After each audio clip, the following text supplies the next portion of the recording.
To paint a river across this field, we'll start by mixing up a watercolor and using some water and a very small brush to create a very skinny river coming out from the top of the field.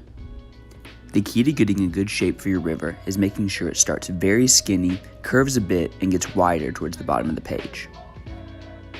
Then mix up a lighter color for ripples and splashes going down your river. Use light, flowing brush strokes as you work your way down the river, letting the brush float down the stream. You may need to go back over some of these ripple marks to let them blend in with the base layer of the water so that you end up with a natural, flowing water look. You can create some little splashes in the river if you want to have a couple small rapids. Let's put some rocks along the bank by mixing up a gray or brown and then dotting that along the edges of the river. Then mix up a darker brown or gray and dot that in too to give some texture to your rocks. And there you have a nice little river floating through your field. Next, let's look at a waterfall. To paint a waterfall, mix up the waterfall color and paint a nice skinny waterfall using paint and water down the cliff. At the bottom of the cliff, paint the shape of the pond.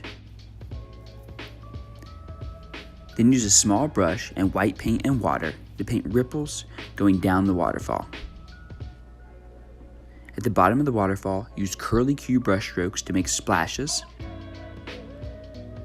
And in the pond, use back and forth flowing brush strokes to create a ripple texture.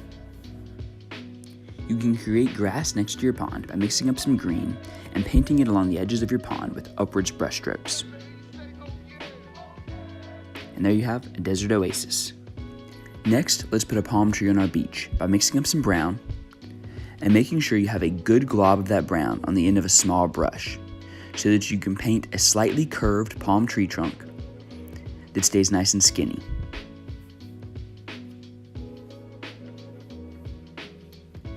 Then mix up some black with your brown and go back over that tree trunk with a zigzagging motion to create a rough palm tree bark texture. Mix up a green and using nice, neat brush strokes, create skinny palm branches. Make sure that the palm branch at the top doesn't stick straight up in the air, but just kind of is a lump that curves back over behind the tree. Then mix up a light green and go back over each leaf with a thin line to create the vein in the middle of the leaf. And you will have a paradise beach. Now let's create a beautiful forest by mixing up some brown and then using a very small brush with a good glob of that brown on the end to create small distant trees at the edge of the field. Paint these trees right along the horizon line with very skinny tree trunks and a few branches coming off the tree trunks. Make sure these stay small and skinny.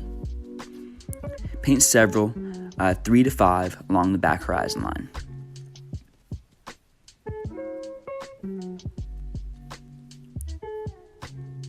Then mix up a leaf color. Make sure that this leaf color is different from the background leaf color behind it so that they pop out. You can see here how that lighter green is popping from the leaf color behind it. If your leaf color doesn't pop, everything will kind of blend into this big camouflaged mess. Now let's paint a few medium trees. Again, using a good glob of brown paint on the end of a small brush, I'll paint a tree trunk, making sure that it stays skinny, and then several long skinny branches coming off of that tree trunk. And you'll want to have about 3 or 4 medium trees on your page in the middle of your field. Now mix up a darker brown, and we'll use this to texture each tree trunk. Go down your tree trunk with a little zigzag motion to create a rough, bark-looking texture. This will also help make your tree trunk stand out. Don't forget that step. Now we're going to mix up another leaf color. And then we're going to go around the branches and dot to create a fluffy, leafy texture. Make sure that you don't completely cover up the background or the branches. You want to be able to see through your leaves. Now I'm going to mix up a darker leaf color and repeat. Having a darker and lighter leaf color will help your leaves stand out from the background. Dot very lightly as you do this to keep your leaf texture from turning into one big solid blob. Now this field is ready for one big tree right up front. So paint a tree trunk, making sure you have a good glob of paint on the end of a small brush. Paint several medium branches coming off of the tree trunk. make sure they're nice and tall, extending up into the sky. Then using a very small brush, and again, a glob of paint on the end of it, paint many small branches coming off of these medium branches. You really can't have too many small branches. As long as they stay skinny, it's just going to make your tree look better.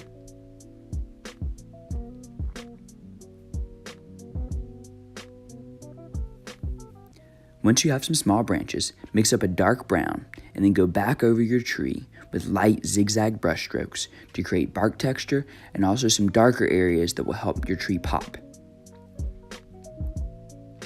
Then mix up some leaf color. Mix up some light leaves, some dark leaves, some medium leaves. The more variety, the more these leaves will stand out, and make sure they have a different look than the background leaves. Then lightly dot around your tree. Be careful not to cover up all those nice branches you made. Cover up a few spots here and there, but make sure you leave most of the branches still exposed and kind of blot around them. Go in with your dark paint, your dark leaf color. Then go in with your light leaf color and dot it around, making sure that you're not overdoing it and you can still see the branches of your tree. And now we have a beautiful, lush summer forest. Now let's paint some cacti in a desert by mixing up a cactus green and using a very small brush with a glob of paint on the end of that brush to paint little small cacti shapes along the horizon line. Cactus shapes are like tree trunks, just with small, stubby branches coming off the side of them. After you have several small cactuses, go into the middle of your field and paint a medium cactus, the same shape, just a little bit bigger.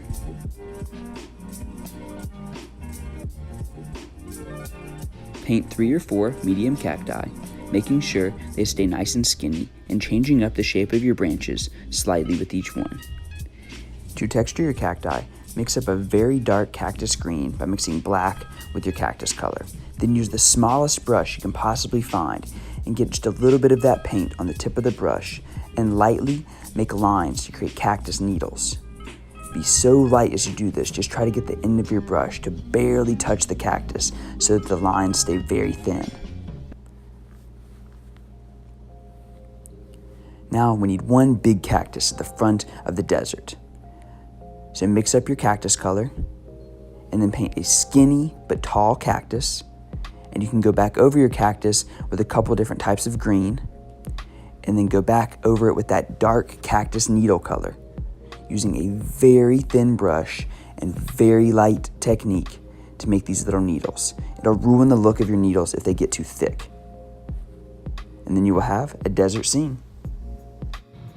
If you have a blank snowfield, you're ready to put some trees in that field. Mix up a green for some pine trees and start at the very back using a small brush and make downwards feathering brush strokes to create little tiny pine trees along the horizon line. These should be very small. As they go down the page, they'll get slightly bigger.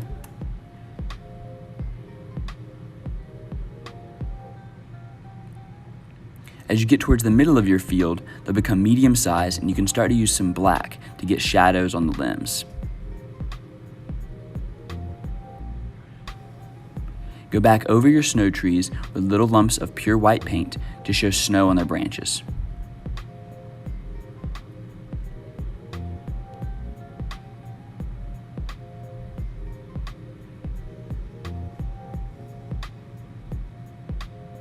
In the front of your pine forest, you'll want at least one big tree. Start at the top of the big tree towards the top of the page and continue making those downwards feathery brush strokes until you've created a large tree shape. There should be some see-through areas through the branches. Don't make it completely solid. Go in with some lighter pine tree colors and some darker pine tree colors to give texture, and then mix up a brown for the tree trunk. Make a skinny tree trunk that goes all the way towards the top and go back over the tree trunk with a little bit of black to give a shadow and some texture on your tree trunk.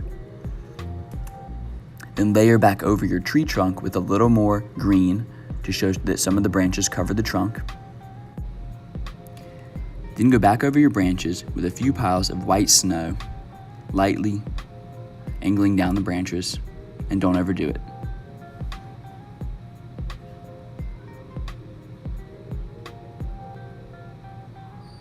And there you have a pine forest.